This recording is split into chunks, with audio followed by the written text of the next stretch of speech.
So welcome to demo video 3 of this course, G05 on antibody analysis. So what we're going to do first in this our course is install Biopsy Manager. If you haven't done that before, you'll have to install DevTools, which could take some time. If you see a prompt saying, do you want to restart R to do this, ignore that. You should be able to activate DevTools. You can see no errors there when I run it down here on the console.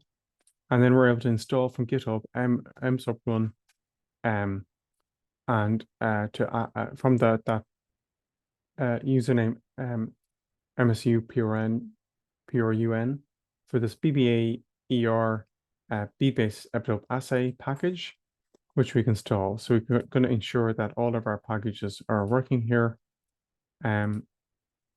This you can see this quite a few, but they all have individual functions for data processing and visualization, and limit for linear models. They all have purpose. So what we're looking here is the association between the antibody binding properties relative to different peptides of the ovomucoid protein. This is measured using the bead-based epitope binding assay. We're looking at 58 peptides, also called analytes here. Each has 15 amino acids with a 12 amino acid overlap. And we have 44 samples, including 6 controls and 38 children. And then also we've got 2 background samples, 2 positive controls, and 1 negative control on this 96-well plate. So we're looking at this data in CSV format. You'll need to make sure that that data is in your current working directory. So we're going to go to Tools and Session and Set Working Directory to Source File Location. And then we're going to look at how our plots should look at the end. So we're going to read in the CSV file.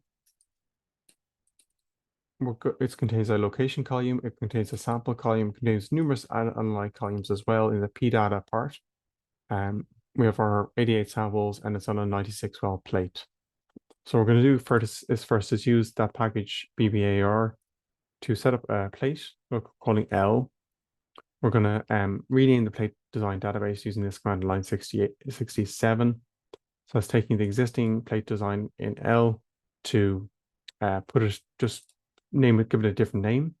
We're then taking the plate design as well and coding it as plate design and checking that layout as well. So we see here we have your typical 96-well plate layout, 1 to 12, 1 to 8 from A to H. We're reading in that CSV file of data. If we look at what's inside there, you can see there's quite a few entries. So you can see there we have the medians, the net MFI, the count, and the assay info. It has the P data as well, and the P data contains the location sample, the file name, and details for each of the analytes. So if you look at just the start of the column, you can see there we have a few analytes there and a few of the patients, and that's for the median column. So we have the median value, the net MFI stands for normalized median fluorescence intensity. We have the count data, which is the number of beads counted per analyte for QC. If we have low numbers of beads, then it may be not worth, it may be below the threshold for analyzing that sample once we consider background correction.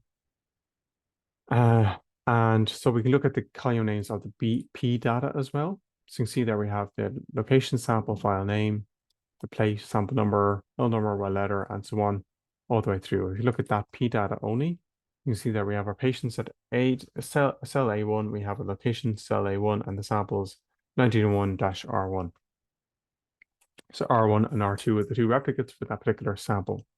So the P data is kind of the metadata, in essence, associated with the main data in the medians and net MFI.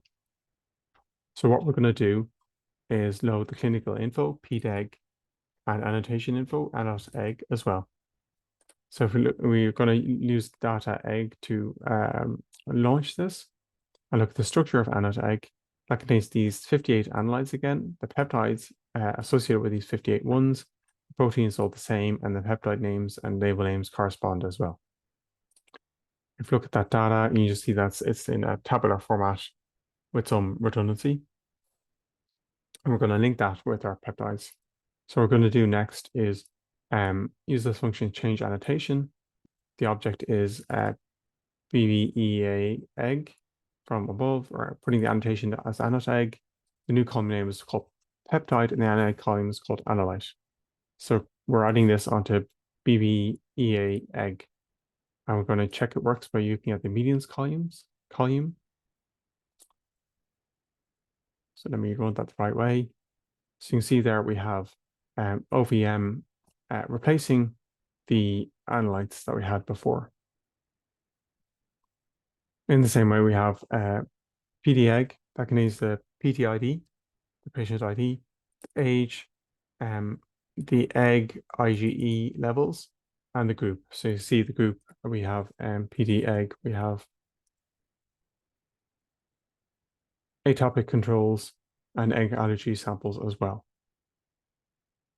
So what we're going to do is mutate the PDAT in here. We're going to split the PTID, patient IDs. We're going to split them. We're going to change the sample names to be different. So if they contain the name buff, they're going to become buffer. And we're going to add that into the PData of BBEA egg.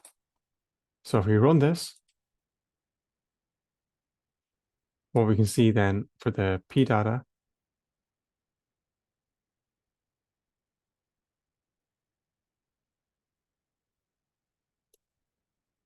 is that it looks at the same structure as we had before. If we look at the elements inside it, you can see there that we have PTID and sample type added in there as well.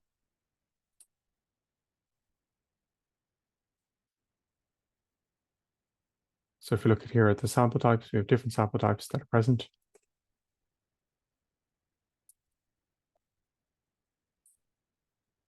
So you can see you have NP, buffer, and patient, PP1 and PP2 as well. And NP is present as the background level.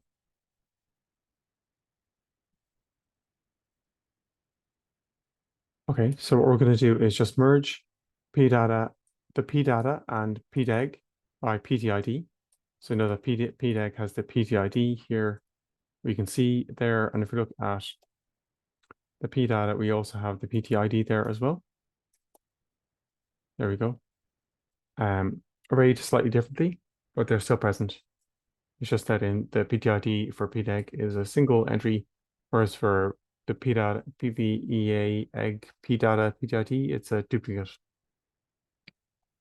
So we're going to merge them into a variable called PDM.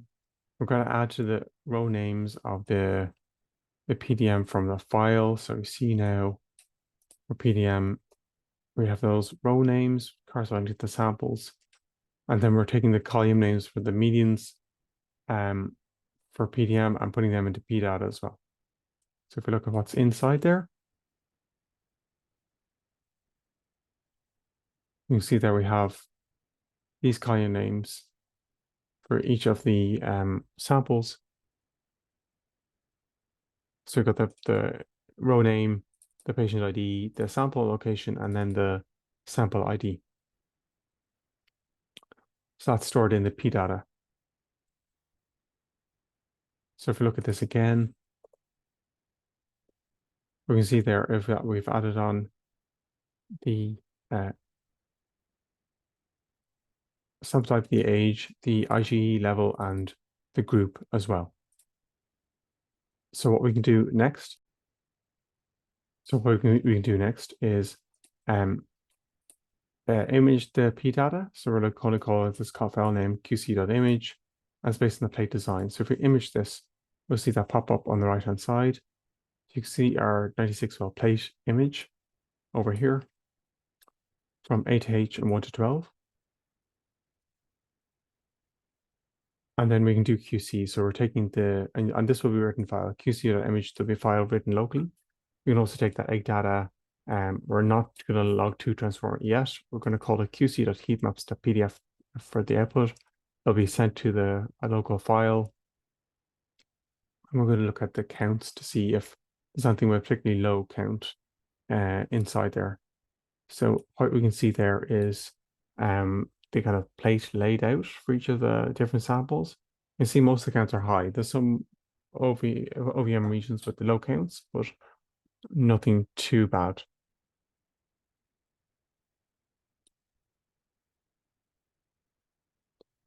And then we can also plot the min and mean counts across the different patients. So our file name is called QC dot.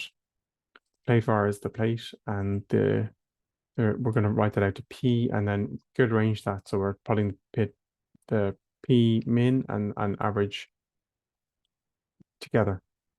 So you can see those plotted together. You could have plotted them separate. We're plotting them together. So you can see it goes down from 70 to, is roughly speaking, the minimum count, and the mean count is generally higher from 85 up to 120. If we wanted to do this separately, we could do P min on its own. That'll create that plot on its own. If we wanted to P average, we could plot that as well.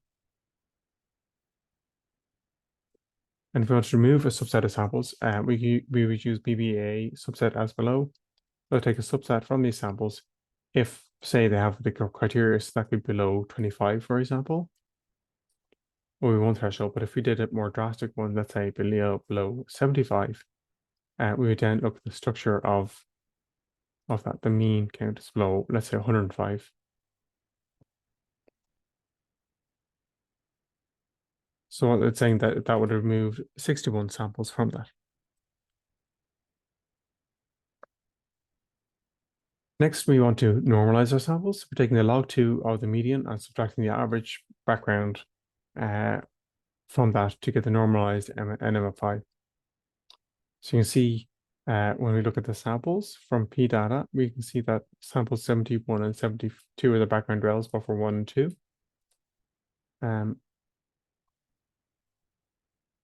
So what we can do then is take that data, use this function MFI to NMFI with an offset here to avoid taking logging 0 values, and remove negative values is true. We want to keep our values at positive numbers, because otherwise it'll make the calculations much more difficult. So if we do that, we get our normalized data, which we can kind of see there. That's the same data structure we had before. And then we put the normalized data instead of the medians that we had before. So you can see the normalized values there now. And if we look at a histogram of them before, you can see it's very skewed. And then afterwards, it's less skewed in general. So fortunately, we can convert the NFI object we created, BBEAN, here into an ESET for limit analysis, which is convenient here. So if we look at this function MFI to ESET, it converts that data into an ESET structure, as we can see here, which is quite convenient. We have our plate data organized as we would for limit analysis. First, we have to check that this is QC'd in the right way. So we're going to do QC of the normalized data next. So here we're taking the median values we had for BBA egg. So remember, these ones are the ones that we plotted above. They look like this. And we're going to take them as a matrix. And then we're going to scale them a function where we're taking each value and we're taking the mean away from it. So we're scaling it so that the mean is now going to be 0. So if we look at this now and do hist of the adjusted MFI, you can see there we have a different scale to what we had before in the adjusted one. If we do the same for the expression rates and for the ESET, so if we look at the histogram of that initially, it looks like this. So this is the normalized values we had before. And we do the same here and do a histogram of it. You see that that is now offset by 0, whereas the medians were not, the normalized medians were not completely in that manner. So now we can do box plots of each of them. So we're taking the column means, the adjusted MFI, which are listed there. And we're looking at them in relation to their sample type. So that's the patient info. We're looking at the links between them. So you can see a box plot for the column means. So you can see there that if we widen this out a bit. Yeah, so the buffer is low, the negative controls are low, the positive controls are also higher, and the patient data is more varied. There's quite a spread in values there for that option. If we look then at for the normalized values, again, we get a similar pattern where you have the positive controls there and the patient values. They're more split into two different groups. So that means IG to the 6 ones that are different show a kind of a different response. We can also use Cullen-Frey plots to view the skewness in kurtosis. So here we have the first plot. So the first plot, it looks like this, where it looks at the extent to which the skew on the x-axis and the kurtosis, how flat or narrow the graph is on the y-axis. So you can see our data is kind of spread, that there's some skew, but kind of an expected level of both skew and kurtosis is reasonable. If we look at this graph, look at the signal intensity, we see that's it's still very skewed though. We see a lot of the values are close to 0 or around 0 when normalized. And then if we take those normalized values, which we can see if that's true. So you can see the first graph there, it's still moderate skew with some kurtosis. And then our histogram, again, we have, yeah, it's still somewhat skewed. To look at the technical replicates, so we've got a pair for each samples. We look at the intraclass correlation covariant. So we'd expect that there's relative agreement between the different peptides different samples, the pairs that are present. So 0 is no agreement and 1 is perfect agreement. So what we can do is get the ICC by peptide function to look at the ICC and the confidence interval associated with that. So using that and giving the E set, and we're taking the PTID and the plate as the metadata associated with that to put in this function ICC.db. So you can see there we have our peptide of interest, the ICC, and then the upper and lower bound of the ICC. So that's for each of the peptides. We can also, so we can take ggplot and plot the ICC.db, we have the peptide and ICC. That's what we're going to plot first. So if we look at this plot that on its own, we get this kind of blank canvas, the peptide in the x-axis as specified in the function, and the ICC in the y-axis. So what we can do is add in lines here. So we're going to add in a simple horizontal line at the intercept of y equals 0.7. So you can see that a simple line there as cross. We're going to color it gray 50 and line type 2 as well. So if you see that, we're kind of just modifying that. We can then add a GM point for our lines, our plot points of interest. So you can see our plotted data there across the different peptides that are present in ICC. So it's only lower for one particular value. We can add error bars.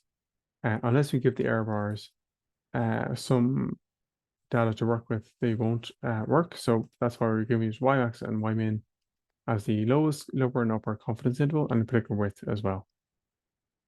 So if we had a wider width, we'd see wider error bars. That gives us a sense of the kind of spread of values in which the true mean for each of the peptides where that might lie if we repeated the experiment. Then we've got the y-axis limits. So to scale that is from 0 to 1 with breaks at about 0.1 as well. So it gives us a more unbiased observation. We can add an X and Y label. So X we're putting nothing, Y we're putting the ICC at 95% confidence interval. We're adding a title as well, ICC across replicates. Putting black and white theme as well to maybe simplify it. And then we're also putting a coordinate flip as well. So we're switching the X and Y axes there to make it easier to read. So there we can see that the intercorrelation coefficient is generally good, except for OVM32 appears to be poor. A few other ones are marginal. We can also look at the coefficient of variation, estimate the variability of replicates across our samples, and we want the CV value to be less than 20%. So we have the function getCV by peptide.mfi. So the BBEA egg function, where again we are using the BTID and plate as the metadata associated with each replicate. So if we implement this and look at the head, we can see that we have the peptide, the mean, so the standard deviation, the standard error, and the median coefficient of variation. So again, we can plot this visually. So we have our basic plot in the background. We're going to add, like above, our intercept at an appropriate plot point. Here it's 20. We add a GM point to actually plots the points onto the graph, which we can see there. We can add error bars in the same way we did before. So you can see the error bars. We can scale the axes as well, and then add on axis labels and black and white theme too. So now it's easier to view. So you can see there that most of these are below 20. There's a few that 42 is quite close to being over. But if we zoom in, we can see that it's the median estimate is within that threshold of 20%, though we might need to look at that one more carefully.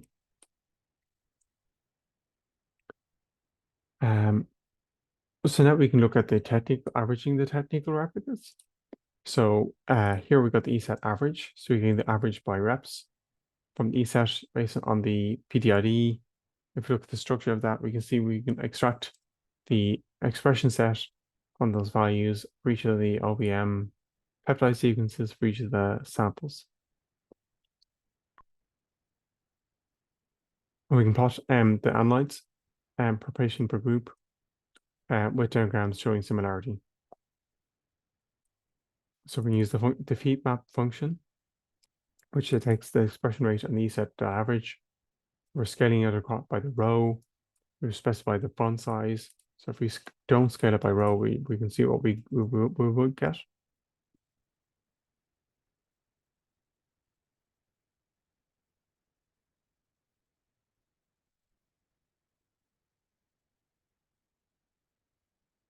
So you can see there, it's quite different if we don't scale it by row. The range is much wider. And we can take the annotation from subsetting the ESET average from p-data by selecting the group. So if we look at what is inside that, basically we're annotating it with the patient ID and then the group associated with that. So that's the annotation.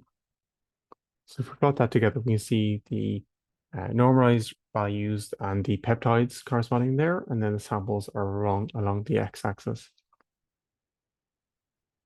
So if we bring this over, we can see that the ones with the different include the different pattern, include the positive controls, but also exclude the negative control. And then we can see with the ones that have the atopic controls also don't tend to have that kind of feature, the high rate.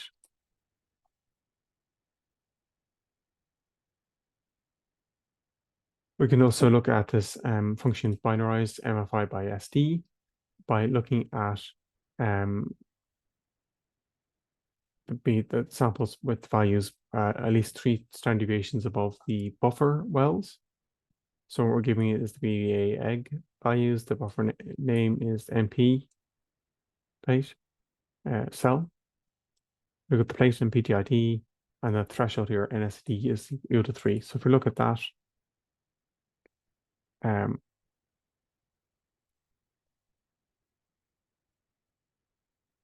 we can see that we have an object that acts as an expression set, and what we can do is put in these sample names for this, We're splitting them by their underscore because their setup is similar to this.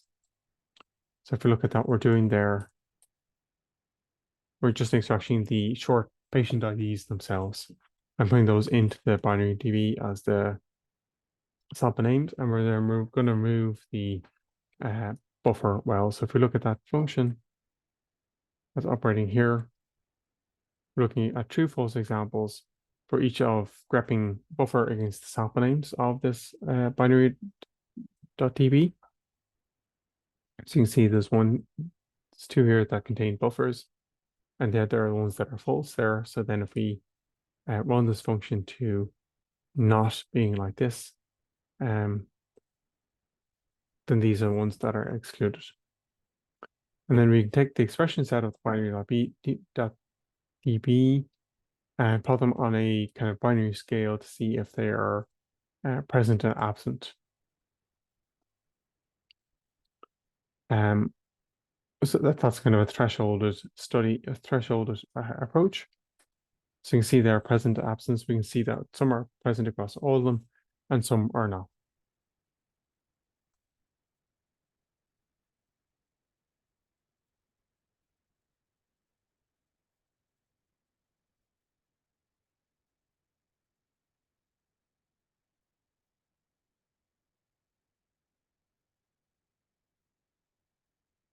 So what we can do is differential analysis of this data. So we're going to look at epitope specific IgE antibodies differing between atopic controls and allergic patients.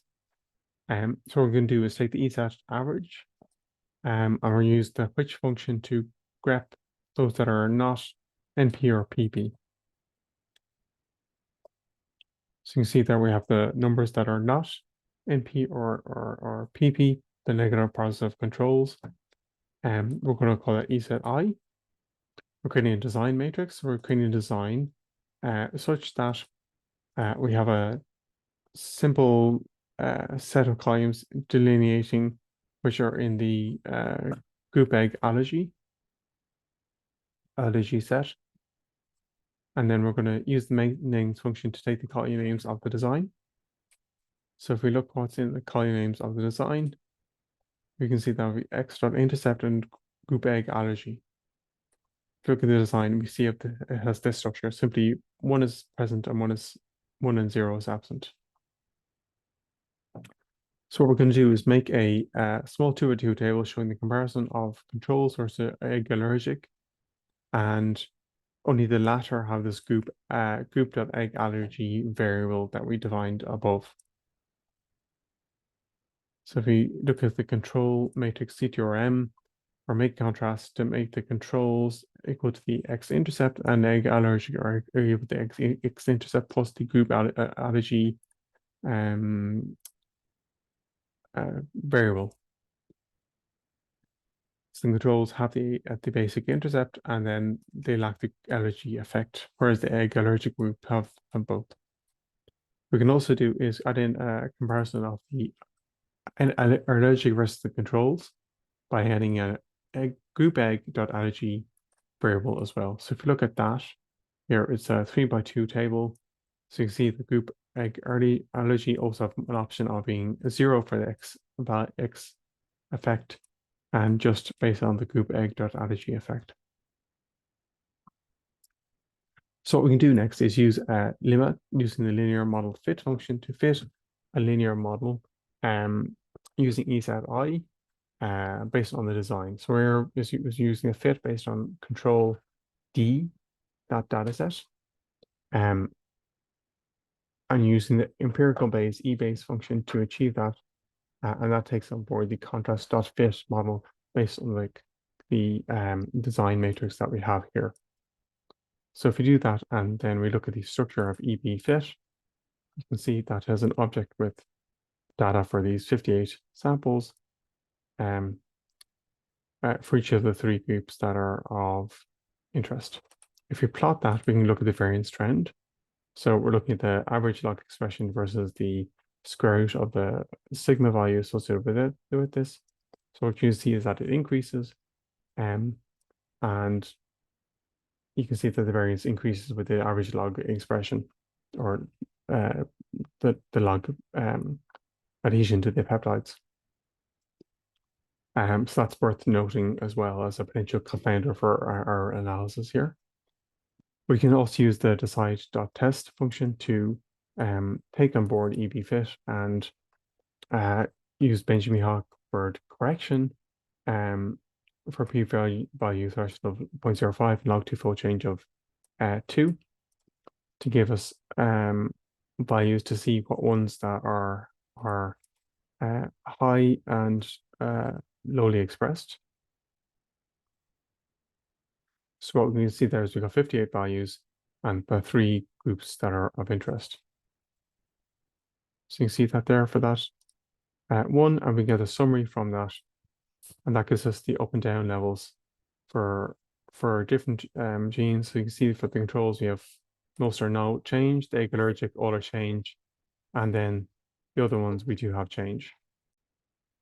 And what it was good that we see that we see a lot of the peptide IgE binding levels are higher for the egg allergic group, whereas the comparison group we see actually that there's no strong evidence of change so far. However, it's important that we visualize this data as well, rather than just take summaries of it. So we can firstly view the table of the data. So we're using the top table function from Limma to take the EBFIT object. We're considering that we have 58 values in here that we need to correct. And we're looking at this as a data frame called into. So go to view into. So we're able to there see the expression level of our controls, the egg allergic group, the comparison between the egg allergic and the controls, the average expression overall, the F value associated with this, the p-value, and then the adjusted p-value. So you can see that there's a marked change between these different groups, which is unsurprising in many ways. So that's one aspect of it. And then we have our a way of visualizing this data. So we can take it into, we can plot the egg allergy versus controls value, the fold change of that versus the log 2 fold change, log 10 and minus log base 10 of the p-value, and plot that as well. So that's what we're plotting initially. So if we look at the histogram of the log 10 p-values, you can see there's a histogram of it. So you can see that that distribution. And then we have the same for the differences. So you can see that those differences, there's one that's quite different. And then we can do the ggplot function to plot those as the x and y axis, just create a plot initially. And what we can do is add on GM points here. And what we're doing is just making the alpha to make them slightly transparent on this plot. So you can see that they're spread around where they should be centered around 0, but there's a definite difference between those that are the controls versus those that are allergy. So it's not a balanced output that we should expect. We can add the theme minimal here to make it more simple plot. They're reducing their chart junk. We can change the x lim to be -4 and +4 to make it balanced, and change the y lim to be from 0 to -20 to scale that more appropriately. So you can see that there. So it should be, if it was just observational, it'd be centered on 0. Then we can add a vertical line at the x-intercepts of -2 and +2. We're going to make it dotted, red, and a particular size as well. So you can see that vertical line there. And then we have a horizontal line at adjusted p-value of -2. We're going to color that in blue and make it dotted as well. So you can see that there. We're also going to add genome checks to identify the row names for each of these ones. We're going to add on the check the overlap and nudge them away if they're slightly away from where we might want them to be. So you can sort of see the peptides there. And yeah, you can see them more clearly here. We can write this out to PDF if we want. So we could say PDF volcano plot.pdf.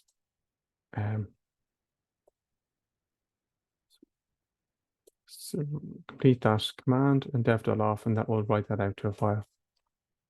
So you can see over here, have OVM3 is quite extreme. OVM1 as well. And if we write that out to a big plot, again, we can view those names more easily. One option as well is just to modify the text size. So we change the text size to 1, and then we can see more of the values if we squint a bit.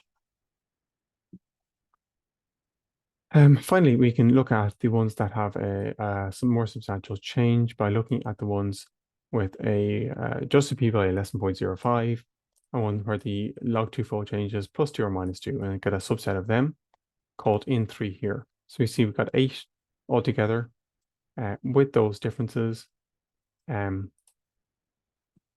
they correspond to OVM 14, OVM 3, 31, 17, 15, 1, and 29, and 16.